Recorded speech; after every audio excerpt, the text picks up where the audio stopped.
What's going on, Broncos country? Welcome on into a live edition of the Broncos Breakdown by Chat Sports. Matthew Peterson here, running through all of the latest on your favorite team as we begin to kind of turn the page from NFL free agency to the NFL draft, which is less than a month away. The draft is top 5 sports calendar moment for me. I absolutely love the draft. I just think the entire process around it is one of the most fascinating things in sports. You're just sitting on your couch and 1 minute you could be going to Buffalo, the next minute you're going to Denver. So before we get to all that good stuff, including some Von Miller talk, which I think a lot of you will have some interest in, shout out your city for me in the chat. Let me know where you're tuning in from. It's Broncos country after all. So let's see who the furthest viewer is on today's live show. Appreciate everyone for hopping on in. I know right now we're in that kind of a weird no man's land where free agency is not, nearly what it was 2 weeks ago. But we're not in April, so no one's brain is fully on draft mode just yet, unless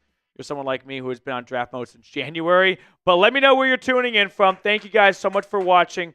We've got a lot of usual suspects in the chat right now. Weston Berger is here. Matthew Allen is here. Rob is hanging out. The poll question, by the way, for today was, do you want to bring back Von Miller? 73% of you say yes. I've got Alan watching from Maine. We've got Pueblo, Colorado in the house. De Jesus is in Massachusetts. Glenn is in San Antonio. Tyler, probably the closest, like 30 feet from the stadium. So Tyler, definitely the closest to the bullseye. And right now, I think Matthew in Maine is winning furthest from the bullseye. Weston, Petey, do you think we really need Von Miller? Also Des Moines, Iowa. Weston, throw a hashtag Broncos in there. That way, producer Moose can pull that during our mailbag, and we can toss it on screen for everyone watching to see. We've got Josh watching from Arkansas. Rob is in Westminster, Colorado. Keanu is in Hawaii. I think Hawaii is further. Yeah, Hawaii is definitely further from Denver than Maine is. So sorry about that one, Matthew. Jawan Powell is in Virginia. Judson also in Maine. So we got 2 Mainers. I think they're called Mainers. That sounds right. Mainers. I'm going to go with Mainers in today's live chat. 71 people right from the jump watching with us. Thank you guys for tuning in. Hit that thumbs up button if you haven't already. Now, like I mentioned, the pinned poll for today's live show is, do you want Von Miller to return? I think this is more of a feel-good story than an actual football story. I've yet to really come across anyone with a serious opinion as to how Von Miller makes this team better from a production standpoint. Now, you can argue from a leadership standpoint, and I won't push back on that. I've never been in the Broncos. I'm not a Broncos player. I don't know what it's like to have Von Miller as a teammate. But if this Broncos front office and coaching staff feels like, hey, even if Von is not even 50% of the player he was 10 years ago, what he brings to the locker room is invaluable, then I could be persuaded. I also wonder if, this is going to sound a bit tabloidy, and I'll dive more into this when we get to the portion of this live show. Could the Halloween party be something that gets in the way of a possible reunion? It sounds dumb, it sounds silly, but there was some chatter about Von Miller before he was traded to the Rams, put together a Halloween party, and the team was like, listen, we're not really good. Maybe it's not the best time to have a party. And he's like, well, I already paid for this, so I also want to be reimbursed, right? I think that's pretty much the synopsis of it.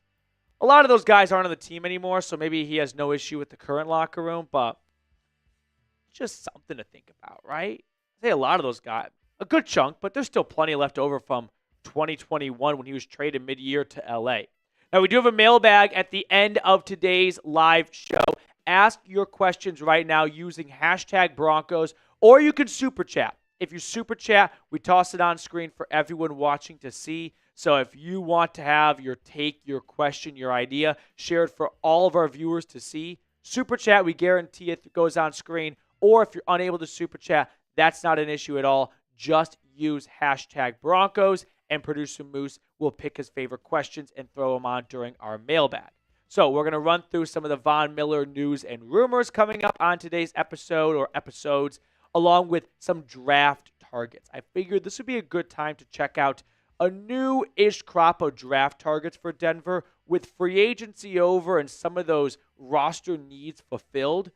Who could they have a closer eye on with that number 20 pick in the draft? And then a mailbag, which I won't, beat a dead horse over. Use hashtag Broncos or Super Chat to be a part of. 22 likes. We got to get to 30 likes. We got to get to 30 likes to get our first segment underway. Michael is getting Go Broncos in the chat along with King Drums. Josh, he brings us leadership, a loved vet. Bring him in for certain snaps, rest him, etc. I get that, Josh. The only, or maybe not the only, but one of the big pushbacks I'll put on that is he worth a roster spot over someone who would have more than just a few reps here and there? Possibly. I don't think he's worth a roster spot over another outside linebacker. So you could take it away from like a lineman or a corner. I don't know, the 53rd guy in the roster. But if there's an injury at that spot, and it's week 5 and Denver's down 2 corners, and you're like, well, I'm glad we had Vaughn. Sure could have used that backup corner that we released who would have been able to maybe help us out here, but instead everyone just wanted his leadership, so they gave him a roster spot when he hardly actually even sees the field. You can make good arguments both ways, so I understand the nostalgia and the emotional side to want to bring back Miller. From a football side, I don't see a lot of reasons as to why. 26 likes. We're 4 likes away from 30. 4 more people hit that thumbs up button, and then we're going to jump into our first segment, which is all about Von Miller. Bronco, yes, because Cooper is falling off. Did you watch a different season than we all watched last year? I watched Jonathan Cooper put up 10 or more sacks and get a contract extension. Jonathan Cooper is not falling off. If he's falling off, that would imply that at some point he was at his peak. His peak was last year. He's never had a better season than 2024. How can he fall off before he even gets to the top? He fell off halfway up the mountain? Josh, good point. Yeah, I agree. It goes both ways for sure. Danny, love the live streams. Keep them coming. Danny, thank you so much. Looking forward to doing more of those, big NFL weekend live coverage shows for the draft in a month. That's going to be an absolute blast. 32 likes. We got to 30. Let's not waste any more of your precious Tuesday afternoons, and let's talk all about Von Miller potentially coming back to Denver.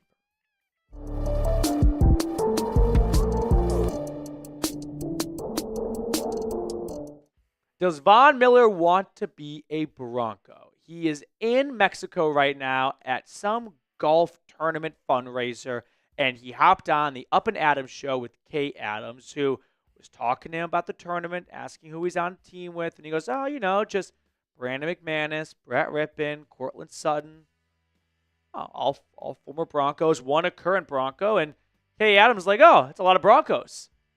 Do you think you want to be an actual Bronco again? And Miller gave a pretty political answer about how he's enjoying kind of the free agency period at the moment of looking around, seeing what his options are, kind of being a true free agent, right? He did not come out and explicitly say, yes, I would love to be a Bronco. But he did have, and you got to watch the video for yourself. I love to play it, but copyright laws would get really mad at me. The tone and the transcript don't do it justice. He kind of had that smirk and smile of someone who would like to come back to where he started his career to end it. Here's the problem. I don't think the interest is mutual. I could definitely see Von Miller wanting to come back to the Broncos. I partially wonder if that Halloween party, just sits in the back of his head, but that was so tabloidy, and that was a few years ago now, and maybe it's water under the bridge, but I don't get the sense that the Broncos are looking to bring him back. They kind of kicked the tires on him when he was a free agent before he signed with the Rams. They went for Randy Gregory, right? That was that offseason. That obviously didn't work out well, but it's a brand new, first off, it's more or less brand new ownership. It is brand new ownership since he left. So it's not like there's an owner who was there with him for all of his time. It's like, I loved watching 58 play. I don't care what it costs. Bring him back. Because that happens. Owners like to meddle, but that's not the case here. There's a new head coach in Sean Payton. He didn't really have much of a relationship with George Payton. They didn't overlap a ton, right? Honestly, just a few months. So he doesn't have a lot of really strong ties to the decision makers at Mile High. So from a nostalgia effect, why would they really want to bring him back? Sure, they win some brownie points in the fan base, but are they in a spot where they need to earn brownie points? No, they're coming off a playoff appearance. People aren't at the gates like it's the movie Draft Day and they're all mad at the Seahawks GM and pancake-eating motherfucker. Like, that's not really what's going on in Denver after a great season. So if there's lack of ties and there's not this urge to win back the fan base, from a football perspective, I can't make much sense as to why Denver would want to bring back Von Miller, right? You look at what he's done the last few years. 6 sacks a year ago, huge bounce back year after a disastrous 2023 season when he was just getting some cardio in on Sundays. 3 tackles. He was non-existent. And I'm struggling to look at the football player that is now Von Miller and think, yeah, there's room for him on this roster, right? Let's demote Jonah Ellis, who had the most sacks by a player under 23 years old, I think, in recent NFL history. There's some really cool stat around that. I think it's since Cam Jordan. I don't remember exactly. But you've got Benito, Cooper, Tillman. He went to a college that not even Sean Payton probably heard of. I think it's Indiana University in Pennsylvania, IUPUI, something like that. And he comes over from spring football and puts together 5 sacks. Like, you've got a good rotation at outside linebacker. Where are you finding snaps or a role for Miller? You could argue from a leadership perspective, and I won't argue against that. I don't know what Von is like in the locker room because I haven't been in the locker room with Von Miller.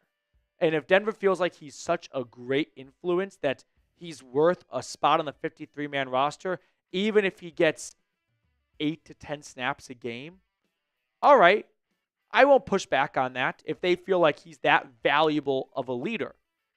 But does Sean, George, or Walton Penner know about his leadership skills? They never really overlapped with him. Like, George Payton for a little bit, but he traded him. He didn't look at him as someone that was, untouchable. I don't think the interest is mutual. So I won't slam the door on it, but I'll be surprised, to put it lightly. Now, the pinned comment on today's show. Do you want Von Miller to return? I guess no. Like, yes, it'd be really cool. Don't get me wrong. But I don't think Von coming back actually improves this football team. I think it becomes a little bit of like this sounds mean, but like a Make-A-Wish thing, where it's just like, oh, we want to bring him back because it's Von Miller. Do you have a role for him on defense? No. He's not going to probably play, actually. Well, then let's get someone that could actually contribute to the team. Is the 53rd guy in the roster really going to make or break a season? Probably not. But I'd rather have some good depth and some up-and-coming players elsewhere than just, let's have Von Miller for the sake of having Von Miller. If you want him to retire a Bronco, sign a one-day contract. So I'm going to go out on, I wouldn't even say a limb here, maybe just like one toe in like warm water. I don't even think Von is signed by NFL Week 1. I think the way he has played the past 2 seasons, his age, and some of the recent injuries and the missed time and whatnot, teams are just going to decide, yeah, we're not interested at this moment.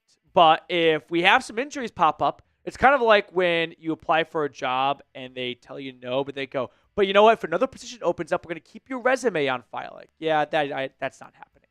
I don't think that Von's going to get a lot of phone calls right now, and he might be someone that signs mid-season for a contending team that has an injury. It's like, well, we don't really think he can play 17 games, but we don't need him for 17 games. We just need him for 8 games in a postseason run. And he was awesome for the Rams in the playoffs.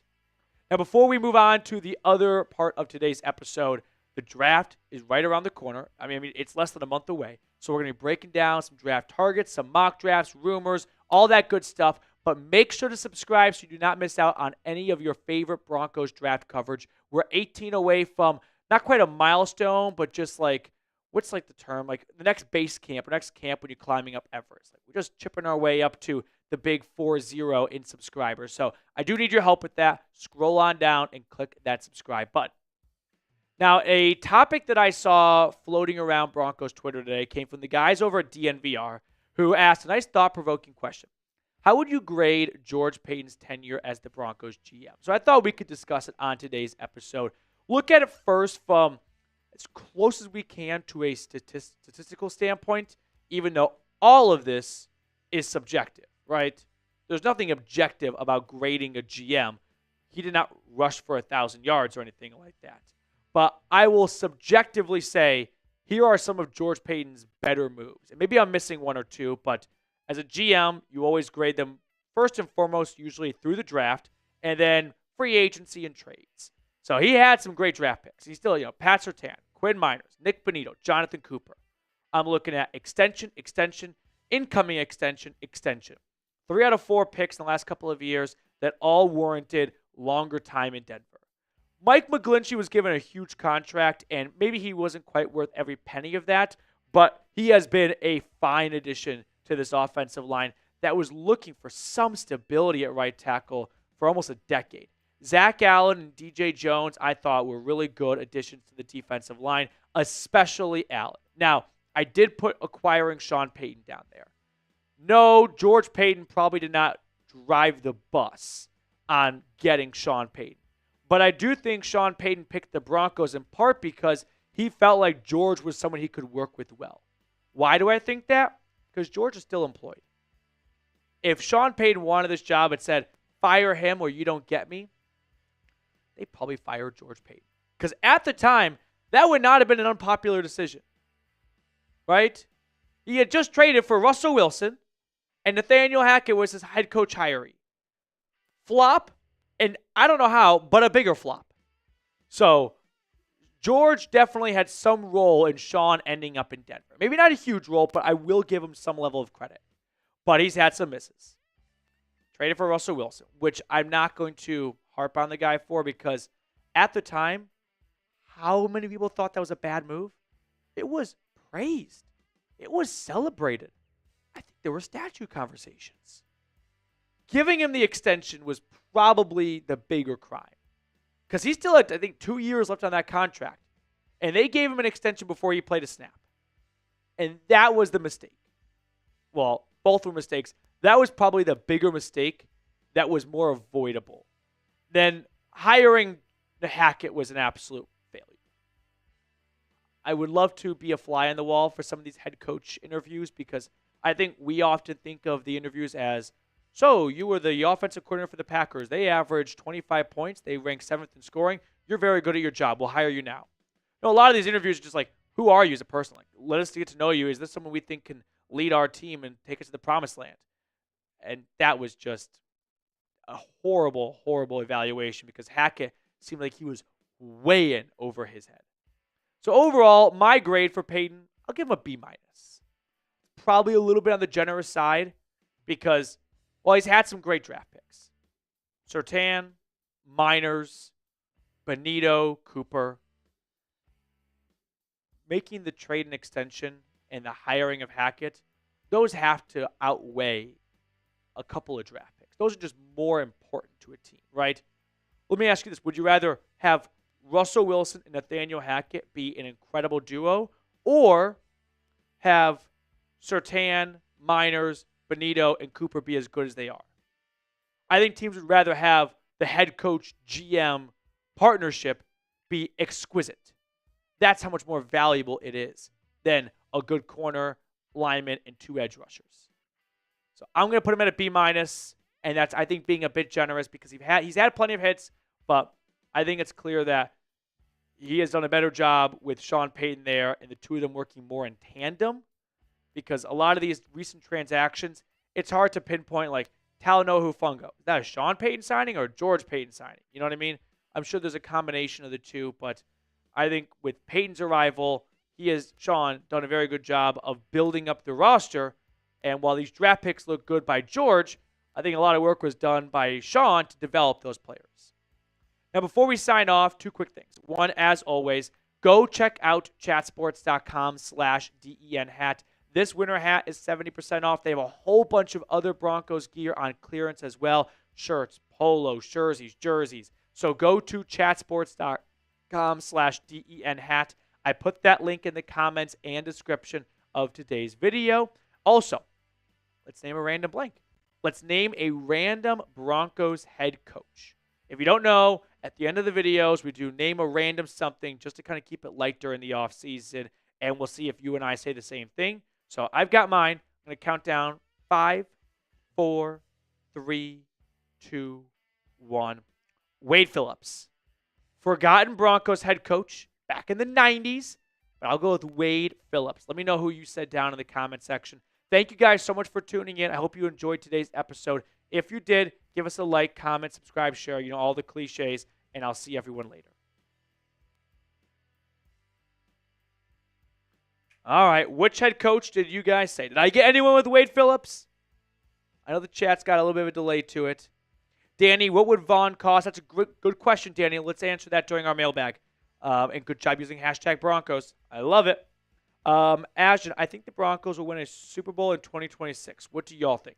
Ashton, you got to use hashtag Broncos for me to get that question on screen for everyone else to answer. Ooh, Gary Kubiak. Excellent choice. Excellent choice. Super Bowl winning head coach. I don't think that's like deep cut trivia, but I do think most is probably an exaggeration. I think too many people think John Fox won the 2015 Super Bowl. Like, I think, not just Broncos fans, but general NFL fans. When you think about recent Super Bowl winning head coach, it's like, oh, I forgot Gary Kubiak was actually the one that won in 2015. AC says Mike Shanahan. Can't beat coach. Cannot beat coach. Wow, I can't combine words. Cannot beat Coach Shanahan. I want to say beat Coach Shanahan. Beat Coach Shanahan. Yeah. King of Drums, John Fox, Nathaniel Pepper, Coach Shanahan as well. Next up on the show, I want to run through some of the draft targets. Now that free agency is over with, if you're wondering, hey, can you catch me up to speed? It's the middle of my lunch break, and I really haven't done a whole lot of draft prep. Who could we get at 20? Don't worry, that's my job. And I'm really excited to share my 5 favorite players with some level of realism for Denver at pick number 20. How do you not know Indiana University of Pennsylvania, the Crimson Hawks? What did I say? Indiana University. There's IU. First off, there's a couple of weird ones. There's Indiana University, Purdue University Indianapolis, the Greyhounds. Yes. And then there's Indiana University of Pennsylvania, which is in Pennsylvania in a town called Indiana, I think? No? Maybe? I don't know that one, but I do know the IUPUI because I it's lived no over by longer there. called that. What's up? I don't think it's called that anymore, IUPUI. Really? I think this year they changed it. Interesting, I was going to say. Me. I'm pretty sure they dropped some part of it. I think they might have dropped the Purdue. Was that a satellite campus for Purdue? Maybe? I don't know if it was a satellite campus for Purdue. I just remember that when you didn't put the entire name in there, people that went to the school got very offended. Yeah. They're like, I go to IUPUI, and you're like, ugh, don't say it like that. King of Drums, put hashtag Broncos there, and then we can get it on our mailbag. So let's get into our second segment, which is draft targets for Denver at pick number 20. As I was saying, kind of post-free agency, now that the first real big and kind of second wave is over with, who could Denver be looking at the draft since they've maybe satisfied the itch at some positions? AC, I wouldn't mind having Von Miller as a coach. Don't disagree necessarily. Coach is always a tough one because coach is not player. And when we think of players, we make our evaluation of them as who they are as a player. And that's a very different ballgame in coaching. So you could be a fantastic player. Doesn't mean you're going to be a great leader or instructor or teacher. A lot of the great players are just insanely gifted physical athletes. They're like, you don't know how to jump 40 inches and catch it one-handed? I can't help you then. It's like, well, not all of us were born, out of a lab. So can you help those of us that aren't? Like, no, don't know how to do it. That's why I like some of the best quarterback coaches and offensive coordinators were college quarterbacks that we all remember that really weren't NFL material, but they were good in college, but just didn't quite have enough physical traits to carry them on to the next level. But they got as far as they did, not because of their strong arm or because of their legs, but they knew how to play the position and they knew how to pick apart defenses based on what they saw. And that's stuff that you can teach another quarterback and other generations. All right, let's get into. All right, Brandon, I swear you guys are doing it to fuck with me. Is it true that the Broncos could be trading in the first round with the Cowboys? You got to put hashtag Broncos. You just put the hashtag and put a space. This Since we already runs a camp, it would seem like coaching is future. Like, look at King of Drums. Look at Kenneth. You guys, gold stars. Gold stars. A+. All right, here we go. Yeah.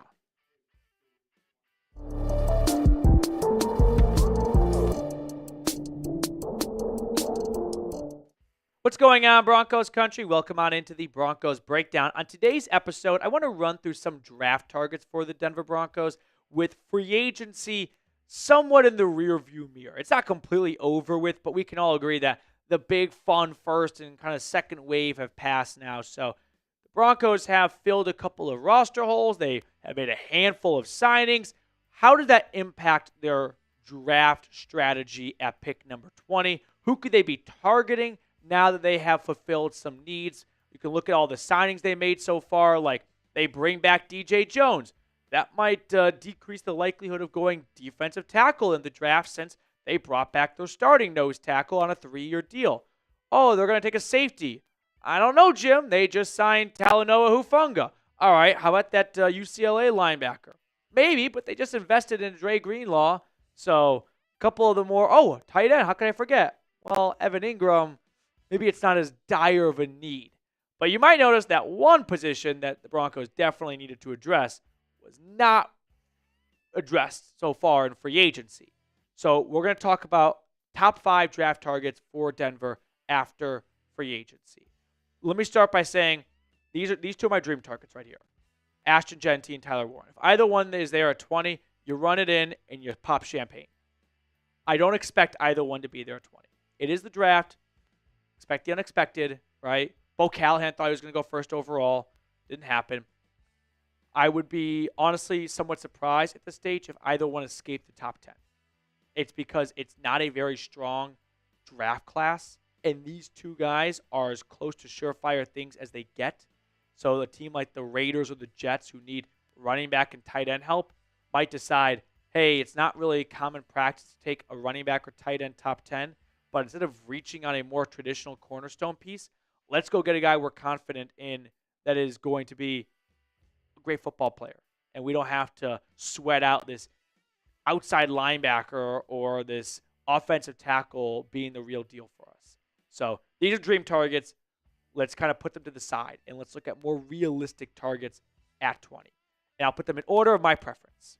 Coming in at number 1, running back Kaleb Johnson out of Iowa. He is my second favorite running back. This is not a popular opinion. It's not widespread. Most people have a different running back at number 2, who we will look at later. But Johnson from Iowa City is my number 2 back after Jeanty. A few reasons. One, the guy is just an absolute bruiser. 6.4 yards a pop, and an Iowa offense that ran the ball with him 240 times, which may not seem like a ton, but also keep in mind, Iowa punts the ball at a prolific rate. So for any one player on offense to touch the ball 240 times is like 500 on another team. So some background on Kaleb Johnson a little bit here, who he is as a player. He's 6'1", 224 pounds. He ran a 4.57 40-yard dash. I thought he ran faster on film than in person, than in the combine. So I don't look at that 40-yard dash as too much of a knock. In fact, it kind of lines up a little bit with a player that I think there are some similarities to, which is Nick Chubb. And Nick Chubb's a high bar to reach, but the similarities come in that neither one was some speed demon in college. And even in the NFL, they didn't have terrific top-end speed, but when the pads came on, you didn't want to tackle him, and he just seemed to run faster than he did in underwear in Indianapolis. Now, I love a good compliment sandwich here, so a pro-con pro. Pro for Johnson, workhorse back, 18 carries last season of 20-plus yards. He is not just some goal line back. No, he has the ability to rip off good chunks of yardage. The con is, as I was saying, he doesn't have true breakaway speed. You might not be able to get a ton of 60 to 70-yard touchdown runs, but he's going to turn 3rd and 5 into 1st and 10. I'd rather have more of the second ones than a couple of the first ones. Pro, he, for whatever reason, despite having this lack of speed knock, put the tape on because the guy's got burst. Remember last year, Javonte Williams? It felt like this running back room just never quite hit the hole hard. That's not a problem for Johnson. I can guarantee you that. He is going to get a good burst and a good second wind the moment he gets that ball. So I like Johnson at number 20, which I know is a bit of a reach, but I thought Bo Nix at 12 last year was a bit of a reach. And Sean Payton gave me the middle finger, and it's working out pretty well for him. So I don't mind the idea of maybe, in some people's eyes, reaching a little bit on the Iowa running back.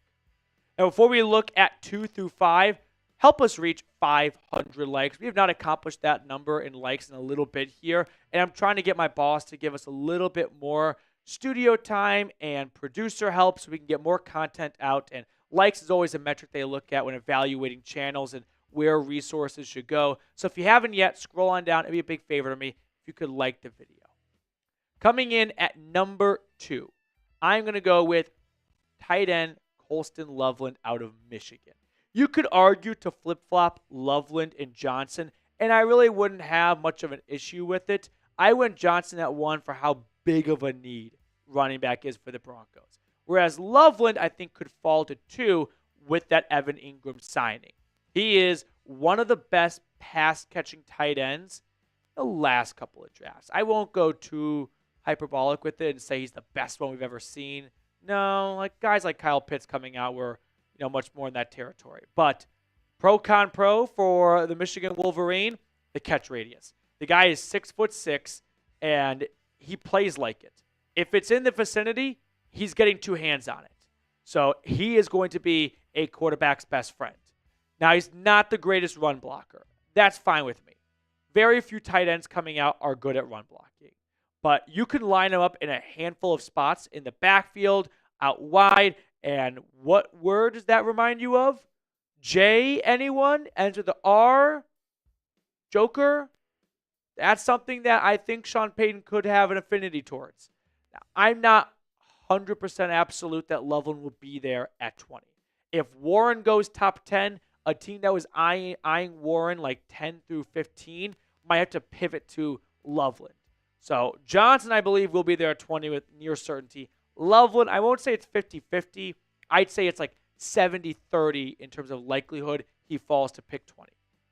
But as I was saying, the Evan Ingram signing during free agency, I do feel like alleviates just a little bit of pressure to go for a tight end in round 1, where you could wait till day 2 of the draft and go, we've got Evan Ingram at tight end. Let's go get our favorite back after Jeanty in round 1 and put together the most complete offense as possible instead of let's get our second preferred running back choice and our first preferred tight end choice and having that first preferred tight end choice sit on the bench.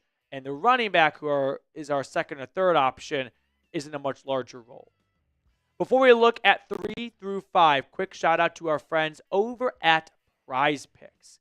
If you want to have some additional fun while watching some of the basketball games leading up to the end of the season, hockey games, or any other sporting event that you take some pride watching in, visit Prize Picks. With over 10 million members and billions of dollars in awarded winnings, Prize Picks has made daily fantasy sports accessible to all. Basketball season is heating up, and Prize Picks is the best place to get real money action while watching your favorite sports. You can now win up to 1,000 times your money on Prize Picks. They offer Venmo and MasterCard for quick and easy deposits and withdrawals into your account this season. So with opening day not too far away, here are some examples of what selections look like. You just select more or less on 2 to 6 player stat projections. Download the app today and use code CLNS to get $50 instantly after you play your first $5 lineup. All of that information is in the comments and description of today's video. Download the app today and use code CLNS to get $50 instantly after you play your first $5 lineup. Prize Picks. Run your game. At number 3, it is Omarion Hampton, running back from North Carolina. This is the more popular RB2 pick for a lot of NFL analysts. And listen, I don't think there's a big gap at all, if any, between Johnson and Hampton. I like both, and I'm not here to say Johnson's good and Hampton's not as good. I just have a slight edge for the Iowa running back. But Hampton, there's a lot to like here. If you thought Johnson was a bruising back, Hampton I'm calling the cannonball because he is as heavy as one and he moves like a cannonball fired from a cannon. Ran a 4.46 40-yard dash at 221 pounds. For reference, Tez Johnson, who is 30 pounds lighter, was 0.3 of a second slower. So think about that rare blend of size, strength, and a good touch of speed. Like, he's not going to run a 4.35, right? He's not going to be someone that is a scat back and is the fastest player on the field at all times. But he's not going to be someone you can easily catch up to. So, our compliment sandwich. He runs with violence, like I was saying. I haven't seen a lot from him out of the receiving game to believe that he could be a dual threat in that department. But to be fair, most college offenses don't put their running backs in a position to be a receiving threat. I do feel like for a rookie, and the bar is not very high for rookie running backs, he displayed a decent amount of pass protection. I'm not going to say it's anything like teach tape or this guy just gets it right from the jump, but he's probably ahead of other rookie running backs, which there is nothing that makes a coach shiver than on third down, putting your faith in a rookie running back to pick up a blitzing linebacker. Because you could draw up the best play, and if that rookie can't stop the blitz, everything's going to shit. So there's a little bit of an edge from a coaching perspective of, hey, this is someone that's not going to be a liability for us when he's not there on run plays, but he's in pass protection. I'm going to go out right now and say, watch for Omarion Hampton at 20. I've heard way more smoke about Hampton to Denver at 20 than Kaleb Johnson. So this is where we differ of PD's preference versus what I believe and hear and see in just that kind of general circle. I think Hampton is more likely at 20 than Kaleb Johnson is. But when it comes to running back in general, do you want to pick one at 20, or do you feel like, hey, Johnson and Hampton, they're kind of round two guys, but you shouldn't force it there. Let's go with a more traditional best player available, and we'll try and circle back to a running back in round two. Since it is a very deep running back class, you can find some good backs later on. Let's combo numbers 4 and 5 for the sake of time and simplicity since they play the same position. It's a pair of defensive tackles, Walter Nolen and Derrick Harmon. Now, they're not identical types of defensive tackles. I think Nolan's more of a traditional 3 to 5-ish technique, right? Not quite Zach Allen 5 technique, but definitely not DJ Jones nose tackle. Whereas Harmon, I think, is more of your nose-ish tackle, more like a 2 technique. So someone you can line up over the middle that's going to be there to swallow up blockers. But both these guys are right around 300 pounds, and they showed some tremendous pass rush upside. And there is no place quarterbacks hate getting pressure from more than right up the middle. You get it from the side, you step back, you step up, you move to the right. You get it from up front, where are you going? Run back? Make it a longer sack? Run to your left so you can get sacked by this player or that player? It's a bad place to be. So, who are these two guys a little bit, beyond just their stats? We'll start with Nolen. He's got pretty solid movement. For a guy that's 300 pounds, he's got some cat-like features to him. And those are traits that you just don't really see every draft. Like last year, it was not a good time to need a defensive tackle. There were very few players in last year's draft who were even over 300 pounds. And you got Nolen, who played over 300 at Ole Miss, and then check out Derrick Harmon. Like, he is 313 pounds, and I think what he does so well that scouts and team officials really take a close look at is the way he fights through double teams. Sometimes you draft the big fellas to just eat up double teams and go, hey, your job is not to be pretty and get a bunch of sacks or tackles for loss. Your job is to make sure our linebackers and everyone else can get all those pretty stats. Harmon's like, to hell with that. I'll take 11 tackles for loss and 5 sacks. There's no reason why I can't fight through this double team. So both these players, I think, are going to make quality starters at the next level. If I had to kind of zero in on one for Denver at pick number 20, I would lean towards Derrick Harmon. I think Denver would probably want to bring in more of a nose-ish tackle since they probably have a little bit more confidence in Zach Allen and John Franklin Myers being here a bit longer term. Whereas Jones is a nose tackle, 30 years old. He did just sign a 3-year extension. But those guys, they've got a lot of, weight on their joints. And it's tough for the big fellas to be out there a lot. It's nice to have a good rotation at that position, especially for a 30-year-old player, which is why I didn't really see eye to eye on the DJ Jones 3-year contract. I thought 1 year would have made more sense. Now, before we get on out of here, let's do our Name a Random. Name a random player who went to Oregon. Doesn't have to be Broncos related at all, just a random Oregon Duck. I've got my mind made up. I've got my guy. I'm going to count down 3, 2, 1. LaMichael James, running back who I thought was going to be outstanding. I think he was picked by the Niners in day 3. He stunk, but he was fun to watch at Oregon. So let me know who you said and if you also said LaMichael James down in the comment section. All right, mailbag coming up next. And we got Kenneth Bennett with a $10 super chat. First super chat of the day. Shout out to Kenneth. We'll throw that on screen for you, Mr. Bennett. Thank you very much for your support of the channel. Ronald, long time no see, Mr. Putnam. Tuning in from Colorado Springs. Angel says Troy Franklin. That's a good one. Matt, do you think we should bring in J.K. Dobbins? So Dobbins is the best running back out there, and he played well last year. I'm just excited for a rookie back. I feel like now's the time to go out and get a rookie, and I don't really want to see a rookie get his growth stunted a little bit by having a veteran on top of him in the depth chart, but it's probably not the worst idea to bring in some more competition. However, you do have players on the roster you're expecting to bring back already, like highlight reel Jaleel and Audric Estime. So it's a good question. I would just say #Broncos, Matt, so we can answer it more in depth on the mailbag. Kenneth, just a moment, sorry, just a tiny little bit of technical difficulties, but we will get your super chat on screen in just a second here. Alex and King of Drums, thank you for getting your questions in. We got 79 likes. We can get one more like just to get up to 80. Vince, we need a corner. Moss is not the answer.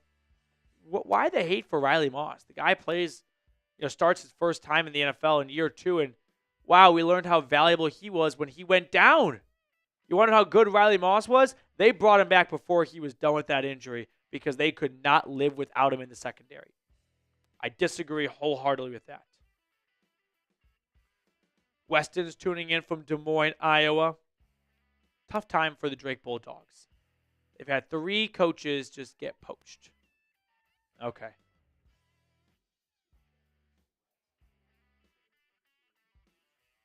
Eric says bring him back.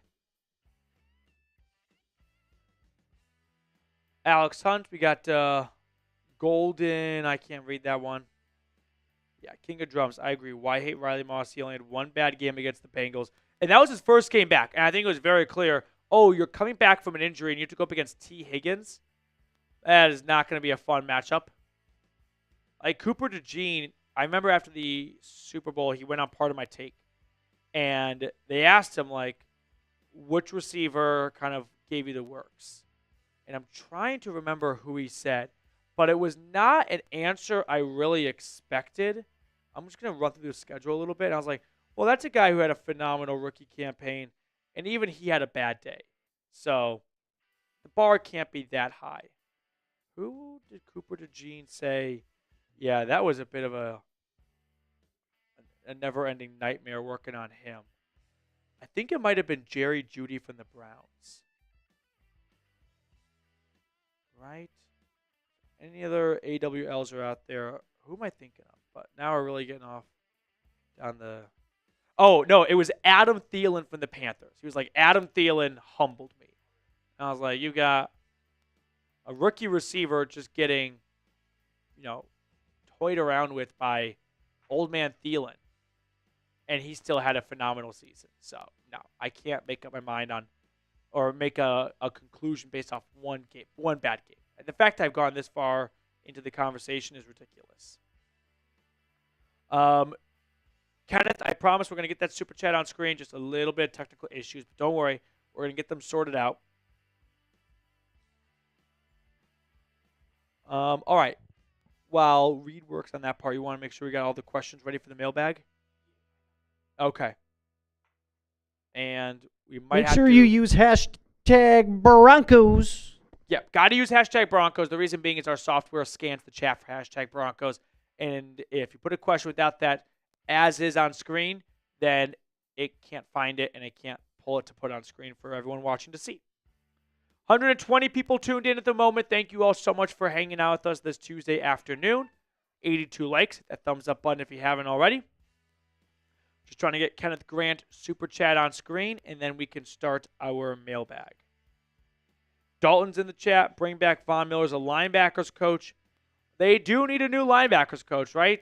They lost the last one, Will Hoy, to an arrest charges. I think the charges were dropped, but regardless, I don't know if they made a replacement. Maybe they did make a replacement, and I just forgot about it. Angel Martin, if running back gets addressed, what do you have the Broncos record-wise? That's a good question. Let me answer that in the mailbag.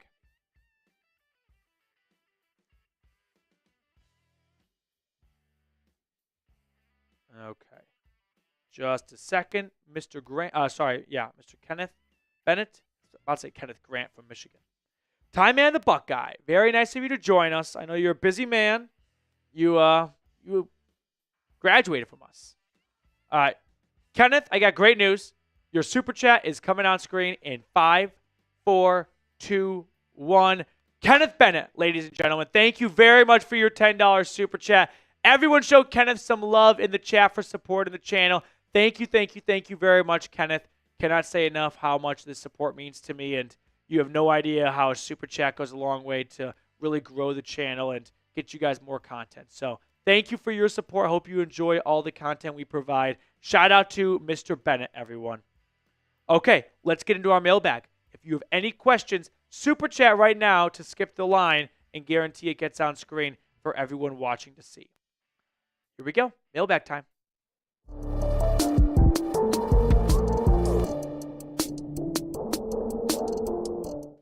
Welcome on into a Broncos Breakdown mailbag edition. I'm answering questions that came in during our live show, which aired on Tuesday at 3 p.m. Mountain Time. Before we get to our first question, quick reminder for this video and every video, hit that thumbs up button down below if you haven't already.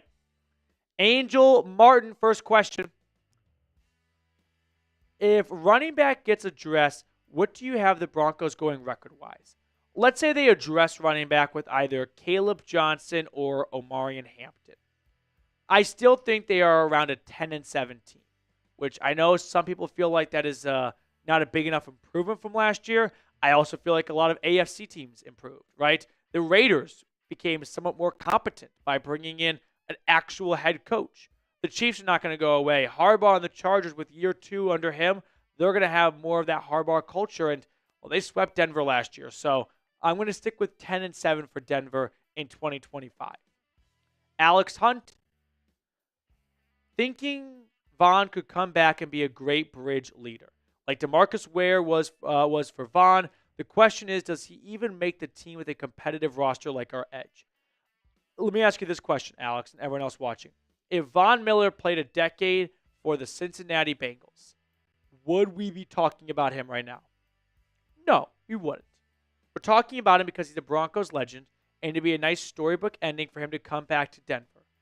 Does anyone really believe Vaughn can contribute at a high level worth a roster spot or a spot in the rotation? Personally, no. After the season he had or the last 2 seasons, I'm going to say unlikely. But if you feel like he could be a great leader, a roster spot could be worth, a leader could be worth a good roster spot. So, Alex, I'm going to advocate for probably not, but I can be convinced. Kenneth Bennett, what do you think about Walter Nolen, Trenton Henderson, and Cam Scadaboo as the first 3 picks? I like Walter Nolen. That's the Ole Miss defensive tackle.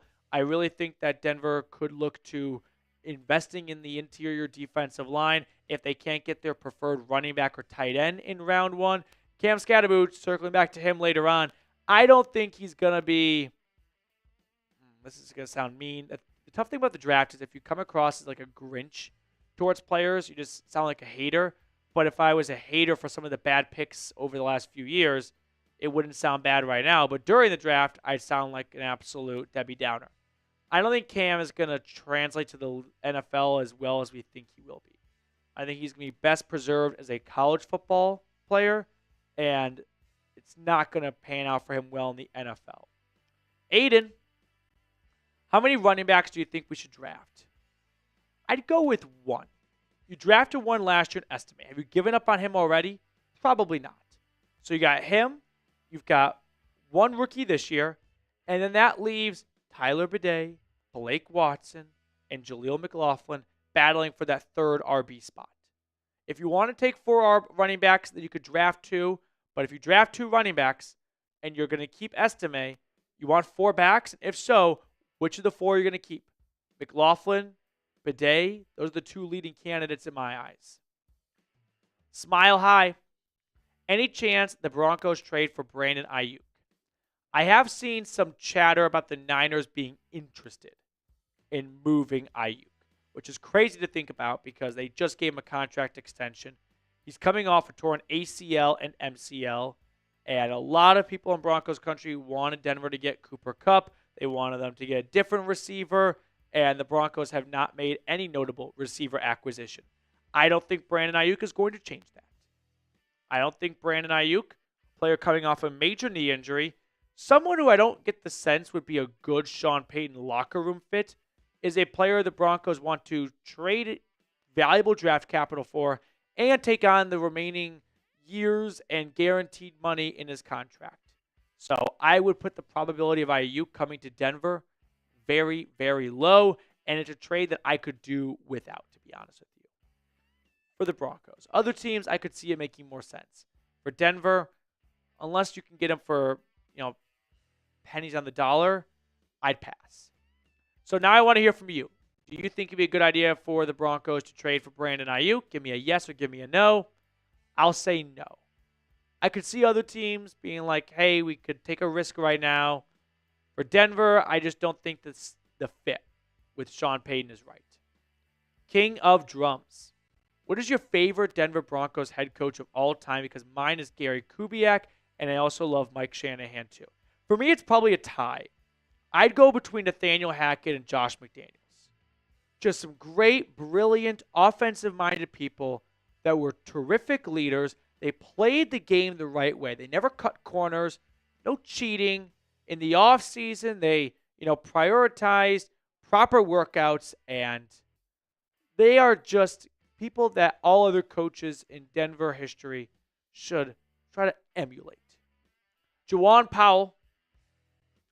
If we sign Von Miller back, what role would he play with us having good edge rushers already?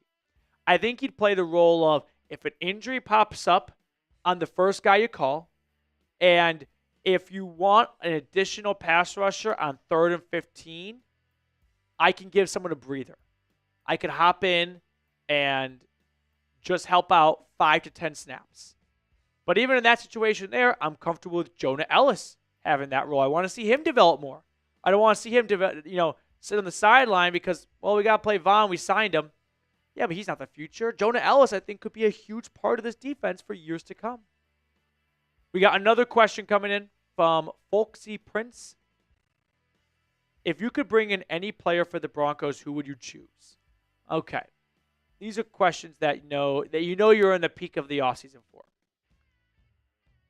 Can we just agree to throw out quarterbacks? Because at that point, you guys know the answer. So throw out quarterbacks.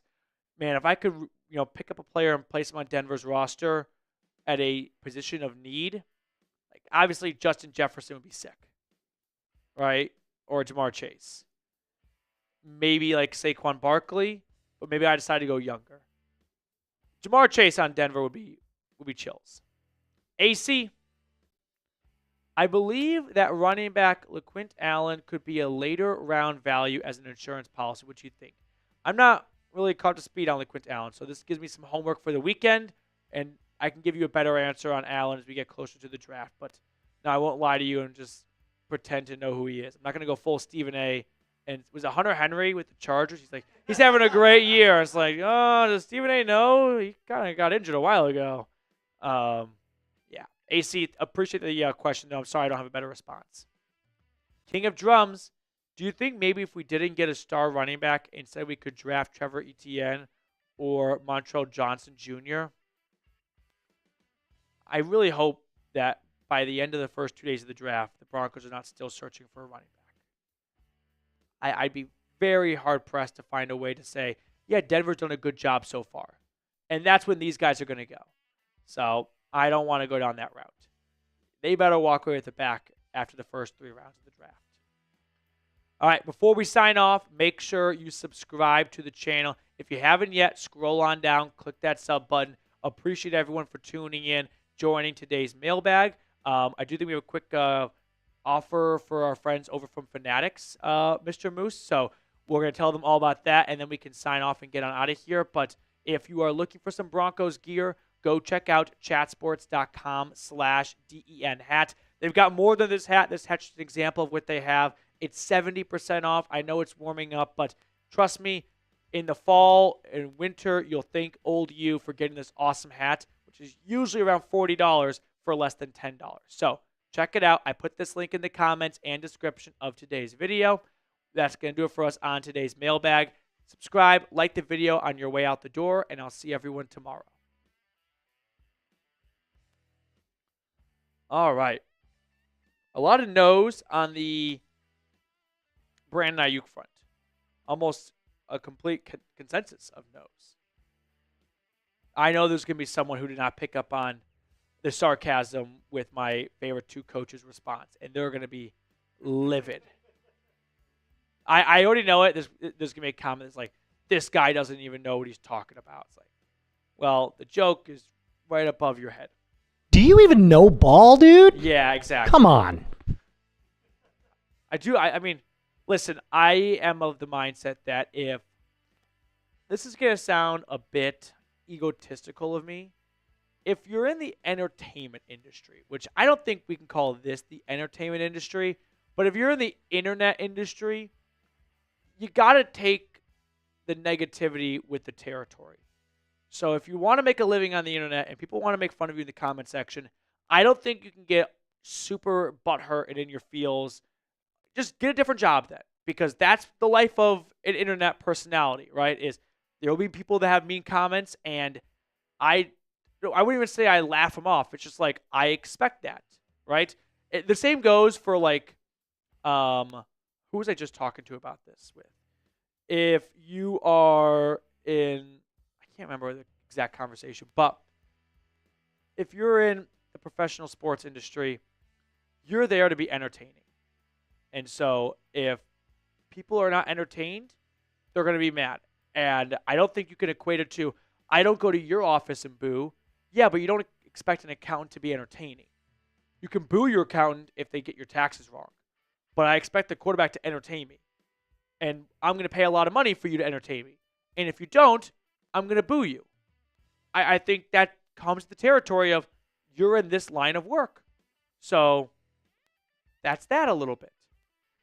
When you do something fun like we do, and our job is very, very fun at times, that comes with repercussions. Like every so often, someone's going to think this guy has no idea what the hell he's talking about, and you just have to grow thicker skin. Like you said, if you don't like it, go work as an accountant. Yep. I guarantee you nobody boos them 364 days a year. Should the Broncos wait to give Benito an extension? By wait, do you mean like until halfway through the 2025 season? I think that could be in play. I don't know if after one huge... I mean, he was good in 2023, but 2024 was obviously the breakout year. You can try and beat everyone else to the punch and get something locked up. It could backfire a little bit. Didn't really work out super well with Tim Patrick or Courtland Sutton. I mean, those guys did not play super well on their extensions for the most part, up until as of late for Sutton. So there's pros and cons to it. All right. that is going to do it for us on today's live show. Thank you all so much for tuning in. I hope you enjoyed our breakdown of the Von Miller and draft targets and mailbag responses and all that stuff. Hit that subscribe button on your way out, and I'll see everyone later.